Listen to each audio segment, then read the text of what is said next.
ಎಲ್ಲ ಕವಿಮನಗಳಿಗೆ ನಮಸ್ಕಾರ. ನನ್ನ ಹೆಸರು ಮುರಳೀಧರ್ ಎಂ.ಇ.ಸಿ.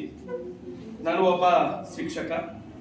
ನನ್ನ ಮೊದಲ ಚುಟುಕು ನನ್ನ ವಿದ್ಯಾರ್ಥಿಗಳಿಗಾಗಿ ಬರೆದಿರುವಂಥದ್ದು. ಶೀರ್ಷಿಕೆ ಪುಸ್ತಕ ನಂಬಿರಯ್ಯ, ಪುಸ್ತಕ ನಂಬಿರಯ್ಯ, ದಡ ಮುಟ್ಟಿಸುವುದು. ಪುಸ್ತಕ ನಂಬಿರಯ್ಯ, ದಡ ಮುಟ್ಟಿಸುವುದು. ಮೊಬೈಲ್ ನಂಬಿದವರು ಗಡಿಪಾರು ನೋಡಿರಯ್ಯ, ಮೊಬೈಲ್ ನಂಬಿದವರು ಗಡಿಪಾರು ನೋಡಿರಯ್ಯ. ಈಗ ಎರಡನೇ ಚುಟುಕು.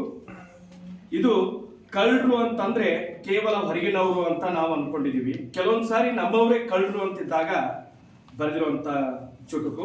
ಕ್ಯಾಮರಾ ಹಾಕುವುದಾದರೆ ಸಿಸಿ ಕ್ಯಾಮರಾ, ಹಾಕುವುದಾದರೆ ಸಿಸಿ ಕ್ಯಾಮರಾ, ಹೊರಗಡೆ ಬೇಡ, ಹಾಕು ಒಳಗೆ, ಕಳ್ಳರು ಸಿಗುವರು ನಿನಗೆ ನಿಮ್ಮವರೇ, ಹಾಕು ಒಳಗೆ, ಕಳ್ಳರು ಸಿಗುವರು ನಿನಗೆ ನಿನ್ನವರೇ.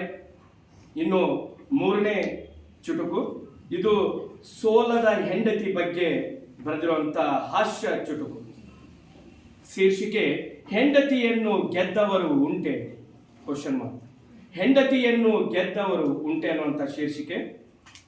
ಹೆಂಡತಿಯನ್ನು ಗೆದ್ದವರು ಉಂಟ ಅಂತ ಕೇಳಬೇಕಾ? ಹೆಂಡತಿಯನ್ನು ಗೆದ್ದವರು ಉಂಟ ಅಂತ ಕೇಳಬೇಕಾ?